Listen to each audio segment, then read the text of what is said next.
TRS నాయకులు 10 ఏళ్ల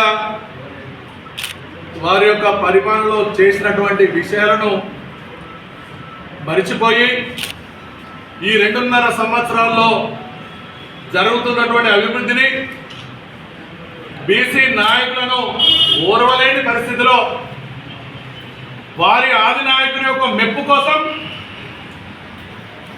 press మీట్లో ఏవోవో వాగిన అంశాలు ఇవి మేము జిల్లా కాంగ్రెస్ పార్టీ పక్షాన తీవ్రంగా ఖండిస్తూ ఉన్నాం.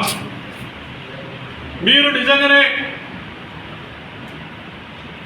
బీఆర్ఎస్ ప్రభుత్వంలో ఉండి 10 ఏళ్ళు మీరు అప్పటి నుంచి ఇప్పటిదాకా ఉన్నటువంటి వ్యక్తులే అయితే మీకు నిజాలు తెలియాల్సిన అవసరం ఉన్నది. మీరు తెలుగుదేశం నుంచి టీఆర్ఎస్ అప్పటి టీఆర్ఎస్లోకి వచ్చినటువంటి వలసవాదులు మీరు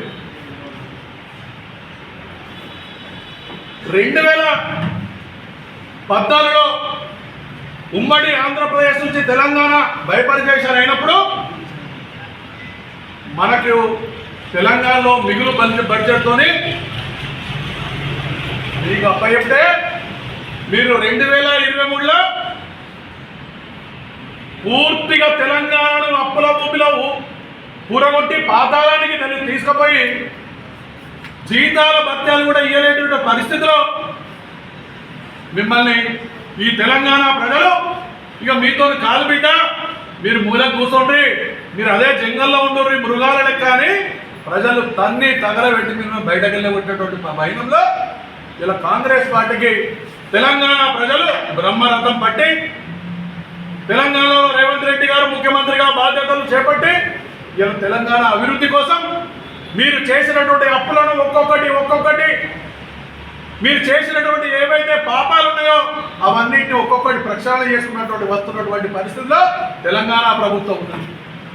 ఇలా మీకు మాట్లాడేటువంటి అర్హత ఈ టీఆర్ఎస్ నాయకులకు ఎవరికి కూడా లేదు. మీ ఆది నాయకులతో సహా కేటీఆర్ గారు ఇలా మీరు సాగు తప్పు కన్నీళ్ళు ఒట్టపోయి ఇలా సిరిసిల్లలో గెలిచారు, కానీ తెలంగాణలో మిమ్మల్ని ఉప్పు పాత్ర పెట్టినటువంటి వైనాన్ని మీరు మర్చిపోతా ఉన్నారు. మీరు సిరిసిల్ల చేసినటువంటి పరిస్థితి ఏంటి? నిన్న ప్రెస్ మీట్ మాట్లాడినటువంటి భర్తలు జిల్లా అధ్యక్షుడు ఇతరత్ర ఉన్నటువంటి వ్యక్తులు మీకు కనీసం విజ్ఞత ఉన్నదా అని నేను అడుగుతా ఉన్నాను. సిరిసిల్ల నేతలను పూర్తి స్థాయిలో 352 కోట్ల రూపాయలు అప్పు పెట్టి 2023 ఎన్నికల్లో, ఎందుకంటే అప్పు ఇస్తే వీళ్ళు మళ్ళీ ఎక్కడికో అప్పు తీరితే మనకు ఏమవుతారో అనేటువంటి ఉద్దేశంతో మొత్తం కుప్ప వేసి 352 కోట్ల రూపాయల అప్పు పెట్టి నేతలను మోసం చేసి పోయినటువంటి పైనం. మళ్ళీ తెలంగాణలో కాంగ్రెస్ పార్టీ వచ్చిన తర్వాత ఇదే నేతలను మొత్తం డబ్బు ఏదైతే మీరు అప్పు పెట్టిరో అవన్నీ కూడా తీర్చి మళ్ళీ వాళ్ళ ఇందిరమ్మ మహిళా శక్తి చీరలు ఇచ్చి వాళ్ళని ఆదుకునేటువంటి పరిస్థితిలో ఈ కాంగ్రెస్ పార్టీ ప్రభుత్వం ఇక్కడటువంటి ముఖ్యమంత్రి రేవంత్ రెడ్డి గారితో సహా రాజన్న సిరిసిల్ల జిల్లాలో ఉన్నటువంటి ప్రభుత్వ విప్పు వేములవాడ శాసనసభ్యులు ఆది శ్రీనివాస గారు కానీ, ఉమ్మడి జిల్లాలో ఉన్నటువంటి శ్రీధర్ బాబు గారు, పొన్న ప్రభాకర్ గారు, లక్ష్మణ్ కుమార్ గారు వీళ్ళందరూ కలిసి ఇవాళ మళ్ళీ సిరిసిల్ల నేతన్నలను మీరు ముంచిపోతే మేము ఆదుకున్నటువంటి అయినా మీరు మర్చిపోయారని అడుగుతా ఉన్నాను. మీ ఆది నాయకుడు ఈ విధంగా కార్మికులను ఇక్కడ ఉన్నటువంటి ఆసాములను ముంచిపోతే మళ్ళీ వాళ్లకు చేదోడ వారుగా 8 కోట్ల రూపాయల 8 కోట్ల మీటర్ల ఇందిరా మహిళా శక్తి చీరలను ఇచ్చి పోయిన విడత ఈ విడత ఇచ్చి వాళ్ళని ఆపుకున్నటువంటి పరిస్థితిలో కాంగ్రెస్ పార్టీ ప్రభుత్వం ఇలా ఎన్నడూ లేని విధంగా సిరిసిల్లలో కార్మికులకి ఇలా 20 నుంచి 25 వేల రూపాయలు ఇలా వాళ్ళకు కూలీ జీతభత్యం పెడతా ఉన్నారు. ఇది ఏనాడు కూడా మీ ప్రభుత్వంలో 10 ఏళ్ల బీఆర్ఎస్ వాళ్ళలో ఇక్కడ కార్మికుడు ఎవరు కూడా లాభపడ్డ పరిస్థితి లేదు. ఇలా 20 నుంచి 25 వేల రూపాయలు వాళ్ళకి వస్తూ ఉన్నారు. మీరు ఒక బీసీ బిడ్డను ఓరలేక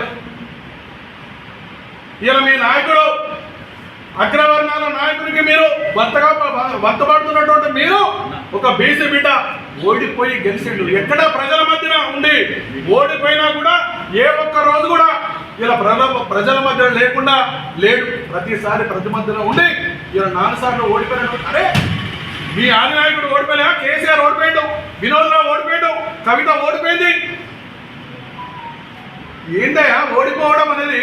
ఓడిపోయినా కూడా ఇలా గెలిచినా కూడా మీరు కనీసం నెలకొకసారి ప్రజల మధ్యలో లేరు కేటీఆర్ గారు. కానీ మా నాయకుడు ఓడిపోయినా గెలిచినా ప్రజల మధ్యలో ఉండి ప్రజల కష్ట సుఖాలకు అండగా ఉంటున్నటువంటి మనిషి ఆది శ్రీనివాస్ గారు. ఇలా మీరు మాట్లాడుతున్నారు వేదవాడ నియోజకవర్గంలో జరుగుతున్నటువంటి అభివృద్ధి ఏంటి? మీరు చేసింది ఏంటి? మీ తండ్రి గారు అయినటువంటి కేసీఆర్ గారు రాజరాజేశ్వర స్వామి మెట్ల మీద ఉండి ఇలా 5,04,000 రూపాయలు 30 గ్రామాలకు ఇస్తాడు. వేములవాడకు ఖచ్చితంగా ప్రతి ఇయర్ 100 కోట్లు ఇస్తాడు. ఎక్కడి పోయినాయా మీ మాటలు? కానీ ఇవాళ మా నాయకుడు ఆది శ్రీనివాస్ గారు వేములవాడ డెవలప్మెంట్ కోసం, టెంపుల్ డెవలప్మెంట్ కోసం, రోడ్ల కోసం కానీ, అక్కడ ఉన్నటువంటి అన్న సత్రానికి కానీ 150 కోట్లు ఇవాళ ప్రత్యక్షంగా తెచ్చి అక్కడ వర్క్ నడుస్తున్నది. మీకు కళ్ళు దొబ్బినాయా అని అంటున్నాం. రోడ్డు వెడల్పు కార్యక్రమం కానీ, టెంపుల్ డెవలప్మెంట్ కార్యక్రమం కానీ, అన్న సత్రానికి కానీ ఇలా కార్యక్రమాలు చేస్తున్నటువంటి పరిస్థితి. వేములవాడ డెవలప్మెంట్ గురించి మాట్లాడుతున్నటువంటి టీఆర్ఎస్ నాయకులారా మీ కళ్ళు తెరవండి, వేములవాడపై చూడండి, ఇలా సిరిసిల్లలో చూడండి. మీ పరిస్థితి ఏం చేయాలి? టెంపుల్కు 150 కోట్లు, రోడ్లకు దాదాపు 200 కోట్లు, ఇరిగేషన్ స్కూల్కు 200 ఎకరాల్లో ఇలా ఇరిగేషన్ స్కూల్, 46 కోట్లతో ఏటీసీ కాలేజ్, 40 ఎకరాలలో ఇలా గోశాల. ముఖ్యమంత్రి రేవంత్ రెడ్డి గారి చొరవతో ఇలా గోశాల 40 ఎకరాలలో గోశాల శాంక్షన్ చేయడం జరిగింది. 40 ఎకరాలలో రైతు విజ్ఞాన కేంద్రం. కళ్ళు దొబ్బినాయా మీకు? కలికోట సూరమ్మ ప్రాజెక్టు గురించి మాట్లాడేటువంటి అర్హత మీకు లేదు. 2018 ఎన్నికల్లో కలికోట సూరమ్మ ప్రాజెక్టుకు మీరు శిలాబలకం వేసి తట్టెడు మట్టి కూడా వేయలేదు. మీరు మీ ప్రభుత్వం ప్రజలను మిమ్మల్ని నిలబెట్టినప్పుడు ఇక్కడ 75 కోట్ల రూపాయలు బాకీ పెట్టి వెళ్ళారు. దాన్ని మళ్ళీ ఆది నాయకుడు ఆది శ్రీనివాస్ గారు 75 కోట్ల బకాయిలు చెల్లించి మళ్ళీ ఎడమకాలకు మళ్ళా 45 కోట్ల 50 లక్షల రూపాయలు భూసేకరణ సేకరించి ఇలా ఎడమకాల పూర్తి చేసిన పద్ధతి. మీకు కళ్ళు దుబ్బినాయని అంటున్నా. ఎక్కడ వెళ్ళాయా మీరు? ఇలా మాట్లాడుతూ ఉన్నారు. మీ వెల్లాడి నియోజకవర్గంలో కోడపేట మండలం నుంచి ఎందరో నాయకులు, ఇలా మీ ఎమ్మెల్యేగా రమేష్ గారు కానీ, ఇలా మంత్రులుగా ఉన్నారు, జడిపి చైర్మన్గా ఉన్నారు. అట్టడు మట్టి దిగలే వెల్లాడ కలికోట సూరమ్మ ప్రాజెక్టులో. కానీ మా నాయకుడు వచ్చి 45 కోట్ల 50 లక్షల రూపాయలు భూసేకరణకు ఇచ్చి ఇలా ఎడమకాలం పూర్తి చేసి సూరమ్మ ప్రాజెక్టు దాదాపు 90% పూర్తి చేసేటువంటి ఘనత ఇలా ఆది శ్రీనివాస్ గారు. ఓడిపోయినంత మాత్రం మీద గెలిచి మంత్రిగా ఈ తెలంగాణలో షాడో ముఖ్యమంత్రిగా ఉన్నటువంటి మీరు కనీసం నెలకొక్క రోజు కూడా సిరిసిల్లకు వచ్చినటువంటి పాపన పోలే. ఆ రోజు ఇలా ప్రొక్యూర్మెంట్ గురించి మాట్లాడుతూ ఉన్నారు, ధాన్యం గురించి మాట్లాడుతూ ఉన్నారు, రైతుల గురించి మాట్లాడుతూ ఉన్నారు. మీకు మాట్లాడేటువంటి అర్హత లేదు. ఆ రోజు బీజేపీ ప్రభుత్వం కొట్టదని మీరు, టీఆర్ఎస్ ప్రభుత్వం కొట్టదని బీజేపీ వాళ్ళు రైతులను 40 రోజులు ధాన్యాన్ని ఎండబట్టి ఇలా పొలాలలో కళ్ళంకాడి కనీసం ధాన్యం ఐక్యం సెంటర్లకు తీసుకురాని పరిస్థితి తికమక పడి 50% రైతులు మళ్ళీ పంట వేరేటువంటి పరిస్థితిలో రైతుల గోసలు పెట్టుకున్నటువంటి మీరు ఇలా రైతుల గురించి మాట్లాడుతూ ఉన్నారా? ఇవాళ సిరిసిల్ల నియోజకవర్గంలో మీరు ఆ రోజు చేసినటువంటి ఏవైతే 2022లో మీ ప్రభుత్వంలో 11,73,10 660 మెట్రిక్ టన్స్ మీరు కొన్నారు. తర్వాత 23లో 14,13,16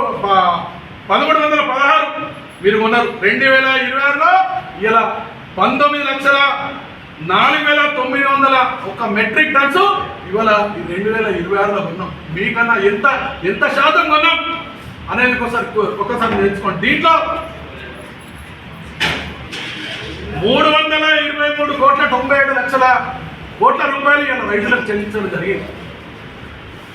ఫార్మర్స్ 19,990 మంది ఫార్మర్స్ కు ఈ యొక్క డబ్బులు చెల్లించడం జరిగింది. ఇప్పటి వరకు టుడే 25/5 వరకు 1,94,901 మెట్రిక్ టన్స్ కొన్నటువంటి ప్రభుత్వం ఇలా తెలంగాణ ప్రభుత్వం. మీ లెక్క ధాన్యాన్ని పెట్టి కుప్పల మీద ప్రాణాలు విడిచేటువంటి పరిస్థితి ఆ రోజు రైతులకు. కానీ ఇక్కడ మేము ట్రాన్స్ఫర్ కొంచెం అన్నింటికి లేట్ అవుతుందేమో కానీ ఏ ఒక్కరికి కూడా రైతులకు మా రైతులు ధాన్యంలో ఇక్కడే ఒకటి చూపెట్టండి. ధాన్యం తెచ్చిన వెంటనే కొని 1-2 రోజుల్లో ధాన్యంను తీసుకొని వెంటనే 1 రోజుల్లో మీకు డబ్బులు రైతు ఖాతాలో చెల్లించినటువంటి ఘనత ఇలా రేవంత్ రెడ్డి గారు తెలంగాణ ప్రభుత్వం. కేటీఆర్ గారు ఇక్కడ షాడో ముఖ్యమంత్రిగా ఉండి మంత్రిగా ఉన్నా కూడా రైతులు విలువైనటువంటి పరిస్థితి ఆ రోజు. కానీ ఇలా కేటీఆర్ మెప్పు కోసం మీరు ఏదో వంత వాడుకుంటా భజన పరుడు చేసడం ఇది ఖబర్దార్. టీఆర్ఎస్ నాయకుల కాంగ్రెస్ నాయకులను హెచ్చరించడు కాదు, మీరు వేసినటువంటి పాపాలను ఒక్కొక్కటిగా ప్రక్షాళన చేసుకుంటా ఇలా మా మంత్రులు మంత్రివర్గం రేవంత్ రెడ్డి గారు ఇలా మొత్తం ప్రక్షాళన చేసుకుంటా ఒక్కొక్కటి ఇచ్చినటువంటి హామీలను ఏవైతే మేము ఇచ్చినామో హామీలన్నీ కూడా నెరవేర్చడం జరిగింది. ఇలా మీరు అన్నారు కేటీఆర్ గారికి మేము ఏడాదికి 4,000 ఇళ్ళు నియోజకవర్గానికి ఇస్తామన్నారు, ఇంద్రమ్మ ఇళ్ళు గృహాలను నటిస్తామన్నారు. ఏగోయా 12 సంవత్సరాల్లో మీరు వేసింది 2,000 చిల్లర ఇల్లు మీరు కట్టిస్తే డబుల్ బెడ్రూమ్లు కనీసం 1,500 మంది కూడా అక్కడ కాపురాలు చేసేటువంటి పరిస్థితి లేవు. ఇలా రగుడు కానీ సిరిసిల్ల ఉన్నటువంటిలో కనీసం మౌలిక వసతులు లేవు. కానీ ఇలా రేవంత్ రెడ్డి గారు మా ముఖ్యమంత్రి కాంగ్రెస్ పాలన వచ్చిన తర్వాత ఇలా ఓన్లీ ఒక్క సిరిసిల్ల టౌన్లోనే 9,960 ఇళ్ళు వాళ్ళకు కట్టుకున్నట్టు జాగ్రత్తలు. మాకు పేదవారం అంటే 5 లక్షల రూపాయలు ఇచ్చి కట్టించినటువంటి ఘనత ఇలా కాంగ్రెస్ పార్టీ. మీ నాయకుల మెప్పు కోసం మా నాయకులను విమర్శించడు కాదు. మీరు గెలిచి 10 ఏళ్ళ కనీసం నెలకు ఒక్కసారి కూడా సిరిసిల్ల ప్రజలు సిరిసిల్ల జిల్లా వచ్చినటువంటి పాపన అవ్వలేదు కేటీఆర్. ఇలా నువ్వు తండ్రి చాటు బిడ్డవు. ఇలా మేమంటున్నాం నువ్వు తండ్రి చాటు బిడ్డగా ఇలా రాజకీయాలకు వచ్చావు. కానీ మా నాయకుడు ప్రజల మనిషిగా ప్రజలలో ఉండి స్వయం కృషిగా ప్రజల ముప్పి ఉంది 4 సార్లు ఓడిపోయిన ప్రజల మంది ఉండి ఇలా మళ్ళీ ఎమ్మెల్యేగా గెలిచినటువంటి వారిని ప్రభుత్వం రేవంత్ రెడ్డి గారు గుర్తించి ఇలా ప్రభుత్వ విప్పు పదవి ఇచ్చి రోజు వారి ఇలా చూస్తూ ఉన్నారు. మా నాయకుడు ఆ శ్రీనివాసరావు కళ్ళారా కాడిపోయి ఏదైతే గోడౌన్ల కాడిపోయి ట్రాన్స్పోర్ట్ అవుతుందా లేదా, రైతుల ధాన్యం చేస్తుందా లేదని ప్రతిరోజు చూస్తూ ఉన్నారు. కళ్ళు దొబ్బినాయా మీకు? టీఆర్ఎస్ నాయకులారా ఖబర్దార్.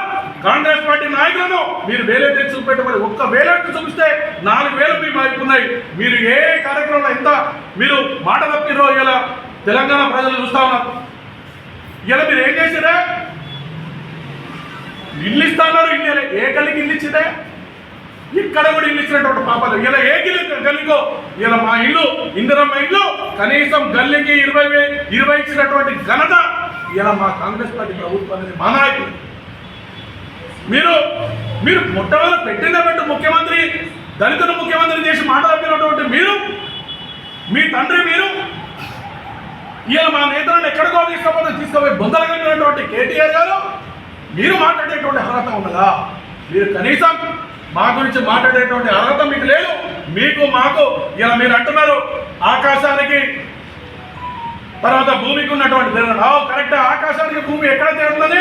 మీ చెల్లెలు కవిత గారు ఇలా బయటకు వచ్చి చెప్తున్నది. ఆమె 10 ఏళ్ళు నేను ఈ యొక్క ప్రభుత్వంలో భాగస్వామ్యం ఉన్నందుకు ప్రజలను క్షమించండి అని చెప్తా ఉన్నది. మీ కథలని చెప్తా ఉన్నారు ఇలా కోకొలలు.